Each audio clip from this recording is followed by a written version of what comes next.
He didn't see the first punch. He only felt the snap of cartilage as his nose burst open. Blood hit the tiles before he did. The boy, 16, maybe 17, stood over him, fists clenched, shaking, eyes wide with something between panic and, "Victory! You killed kids!" the boy screamed. Lucas blinked, dazed. One hand went to his face, warm, wet, red. He didn't speak. Another student rushed in, then another. Chaos followed, shouting, running feet, someone yelling for a teacher. But Lucas just sat there on the bathroom floor, leaning against the stall door, blood seeping into his beard. And he smiled. 2 hours earlier, he had stood in the same boys' restroom, reading the words that had started all this. Lucas kills kids, scrawled in dripping red marker across the tile wall. Crude, but deliberate. The K in kills was capitalized twice. He hadn't flinched then. No gasp. No anger. Only familiarity. Recognition, like seeing an old scar under a new light. He had touched the wall with the back of his fingers. The marker was fresh. It bled a little, like the truth often does. He didn't tell the janitor. Didn't.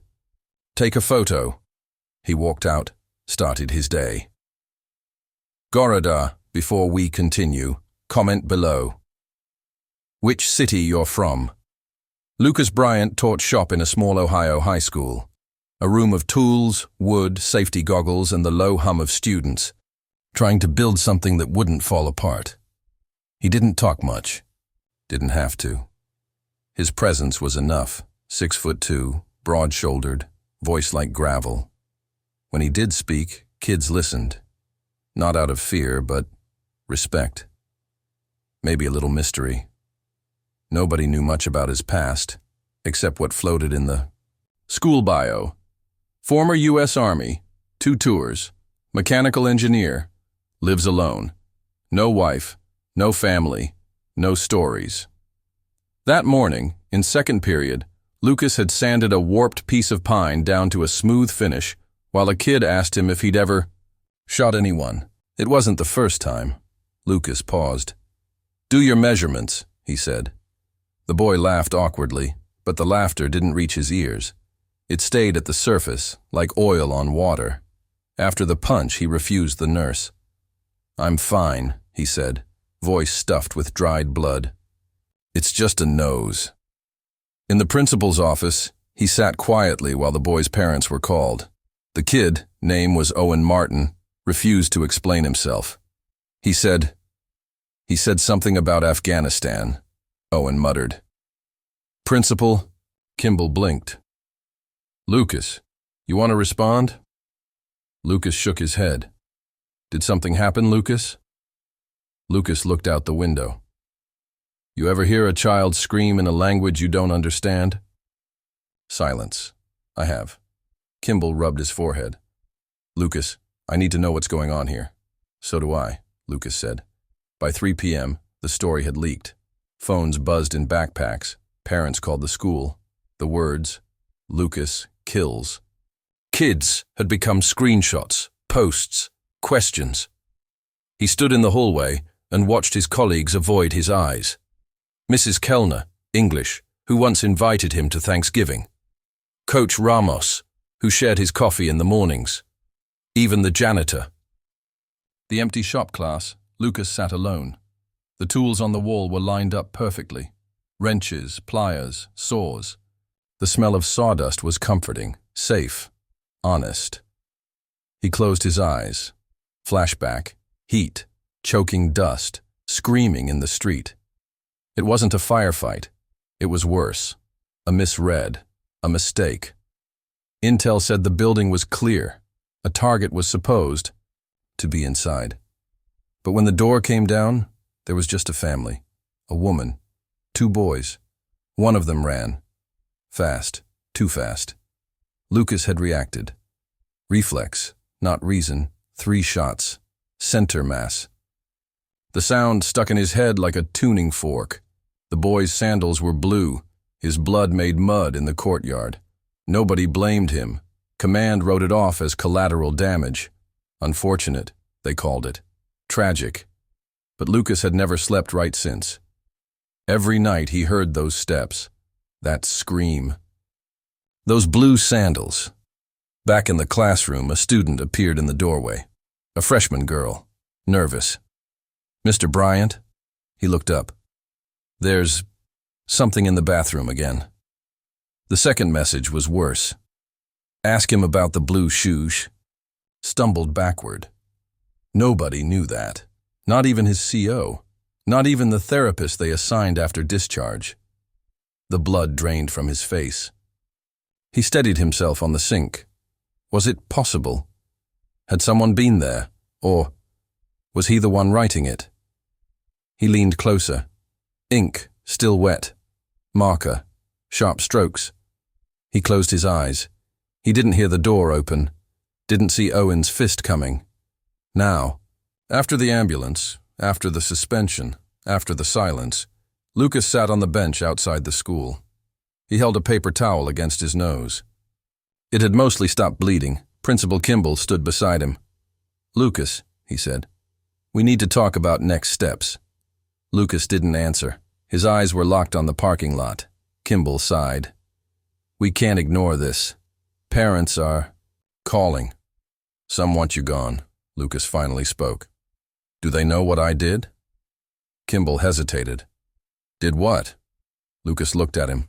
Blood still caked in his mustache. "I shot a boy. He ran. I thought he had a weapon. He didn't." Kimball stared. Lucas continued. "They said he was 13. I think he was 8. I never knew his name." A pause. "I see him sometimes," Lucas said. "In reflections, in hallways. I hear his footsteps.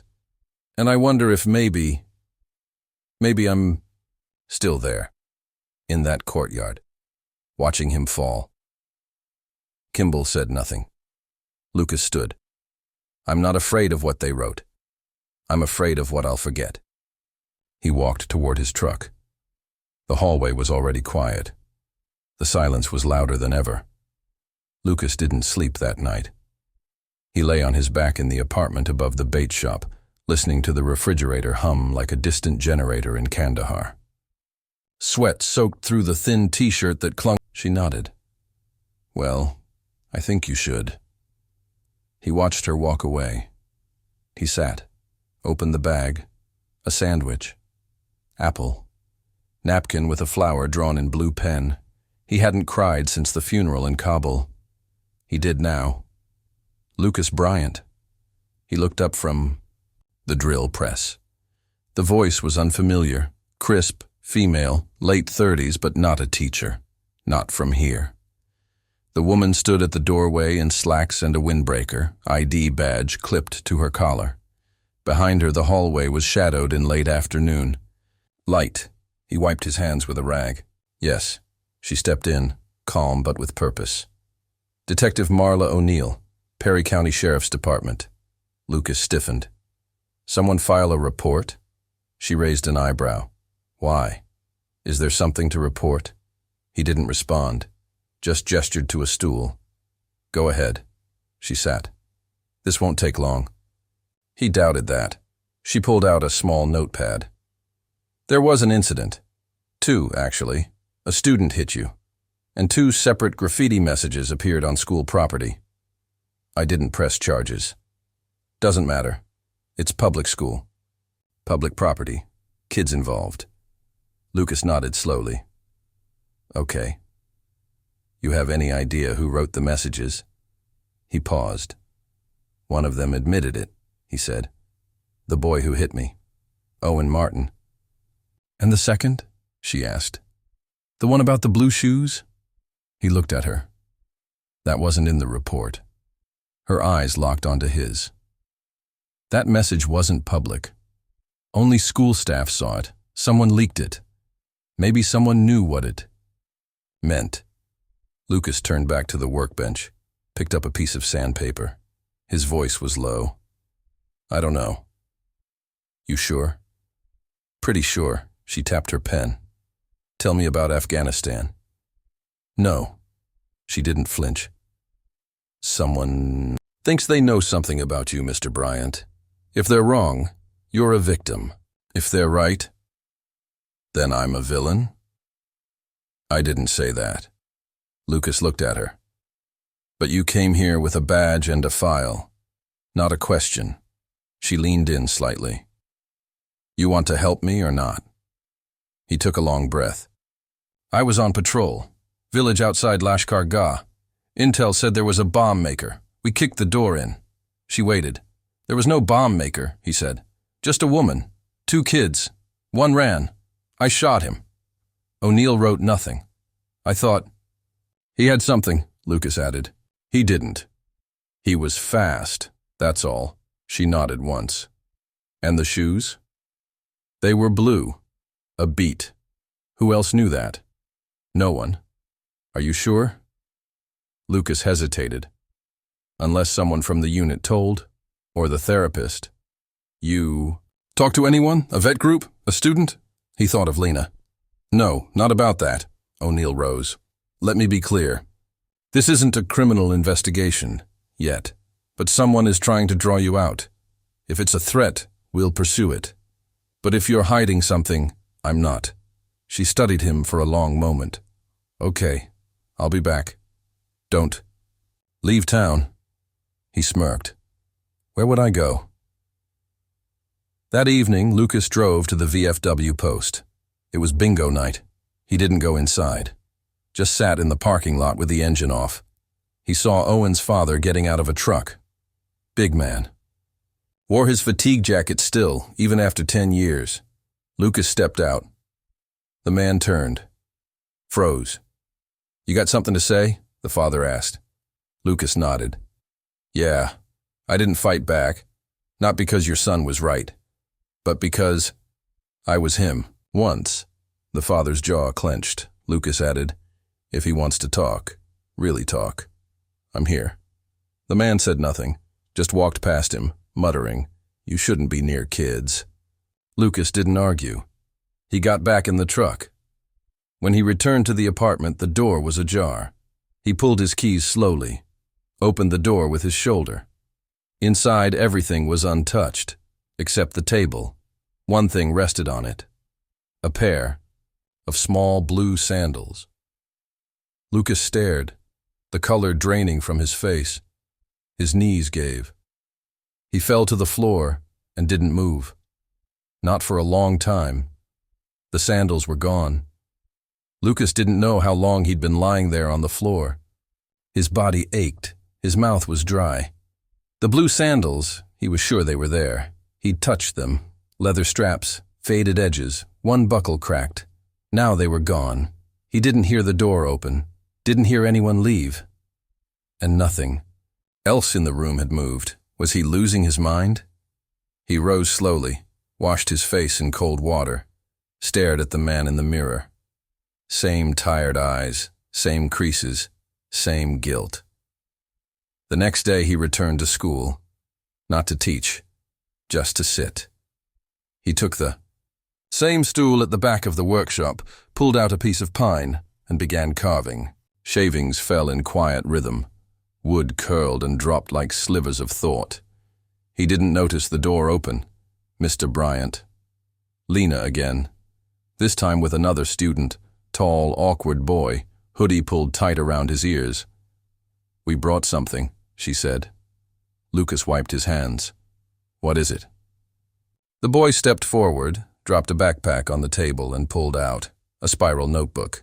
Thick, worn, the kind they used for everything. Lucas frowned. Homework? No, Lena said.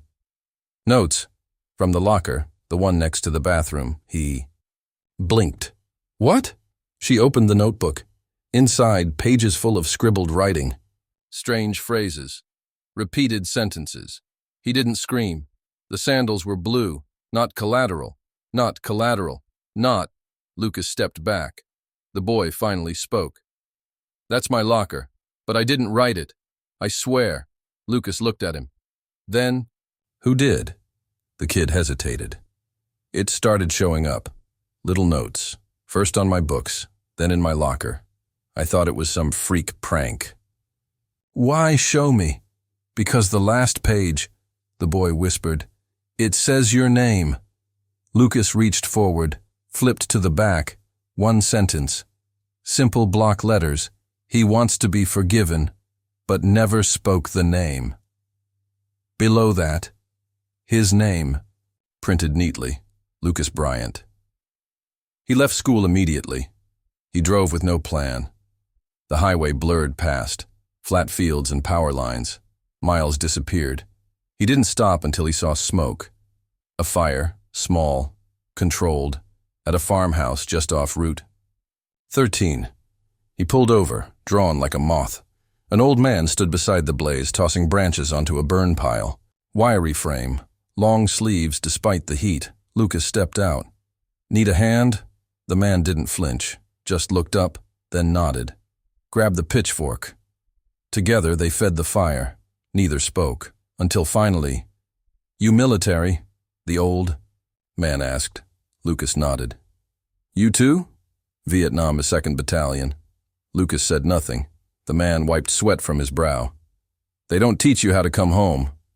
Lucas stared into the flames. "No, they don't." "You see kids?" The words hit like shrapnel. Lucas didn't answer. The man nodded. "Thought so." A long pause. "I shot a teenager in '68, the old man said. He had something in his hands. I pulled the trigger. Turned out it was a Bible, leather-bound. Lucas felt his throat tighten. "I told myself I saved someone else. Maybe I did. Doesn't matter." His eyes stuck with me. That's the thing they don't tell you. You forget his face, maybe. But the eyes? They rot through the years. Lucas breathed, shallow and fast. "I didn't say his name," Lucas whispered. "What was it?" "I don't know." "Then give him one," the old man said. Lucas blinked. "Give him a name. Say it every day. Make it matter." Lucas returned home just before midnight. He opened the door slowly. The apartment was still. But something was different. A smell. Smoke. Not firewood. Something synthetic. Burning plastic. He rushed to the back room, the notebook. The one the kids gave him was on the floor, singed. Half the pages were gone, and a message was burned into the cover. "Speak his name." Lucas dropped to his knees. Then for the first time in 15 years, he said it aloud. "Daniel." He didn't know if it was right, but it felt close. Tears came, sharp and sudden. He whispered it again. "Daniel." And again, until the silence began to lift, just a little. The next morning, Lucas didn't go to school. He drove out to the old lumber yard on the edge of town. It was mostly abandoned now, just a long skeleton of steel roofing over, sagging stacks of timber. A place where time had stopped moving fast. He parked, got out, and walked toward the far end, where the boards were grayer, softer, half-eaten by weather. He ran a hand along the grain of a cedar beam, let the splinters bite a little. "Daniel," he said aloud. It didn't echo, but something in the wind shifted, as if listening. He whispered it again. "Daniel." Behind him, a voice. "You talking to yourself or praying?" Lucas turned fast. It was Owen. The boy stood about 20 feet away, hands in the pockets of a tattered hoodie, face unreadable. Lucas exhaled slowly. "How'd you find me?" Owen shrugged. "Lena. She said if you were hiding, it'd be near wood." Lucas didn't smile. "She's smarter than me." A long pause. Owen stepped closer. "I'm not here to hit you," I figured. "I didn't write the first thing. I didn't know about the shoes. But after I saw the look on your face, after the punch, I started digging." Lucas turned away. "I read about it," Owen continued. "The reports. Your unit. That Apu, near Lashkar. Civilians killed." Lucas said nothing. Owen stepped closer again. "Why'd you come back here? Why not just disappear? I tried, Lucas whispered. Disappearing didn't help. So what does? Lucas looked him in the eyes. Truth. Owen didn't blink. You want to say it? Out loud? I killed a child, Lucas said. The words came like broken glass. He ran. I thought he was a threat. He wasn't. I didn't know his name. I still don't. But I remember the blue sandals. The silence that followed was longer than the confession. Then Owen nodded. Okay, that's what I needed to hear. Lucas swallowed. Why? Because my uncle came back from Iraq. Same thing. Said nothing. Started drinking, then stopped talking entirely. Then one day, he wasn't there anymore. Lucas looked at him. I didn't want to watch that happen again, Owen finished. Later that day, Lucas drove to the Veteran Support Center 2 towns over. He hadn't been there in years, not since the group therapy sessions they'd forced on him during discharge. The receptionist blinked when he walked in. Name? She asked. He hesitated. Lucas Bryant. She typed something. You're in the system. Haven't been here since 2010. I'm ready now, he said. She looked up at him. Nodded slowly. Have a seat. Someone will talk to you. He sat. On the bulletin board behind her desk were photos, Polaroids of men and women, veterans from different decades. Some smiling, some just staring. In the middle, written on paper in block letters, tell the story. Or, the story tells you. 3 days passed. Lucas didn't return to school. He called Principal Kimball, told him the truth. Everything. Kimball was quiet. Then said, Lucas, we're a school, not a courtroom. If you want to come back, we'll figure it out. I don't think I'm ready to teach again. I didn't say teach, I said come back. Lucas hung up. Didn't cry, just sat with the weight of grace. That Friday, Lena knocked on his door. He opened it to find her holding something in her hands. I made this, she said. It was a carving, smooth pine, a small boy, standing, bare feet, sandals. His name's Daniel, she said softly. Lucas took it, cradled it like a relic. Then he asked, How did you know? She smiled. You said it out loud.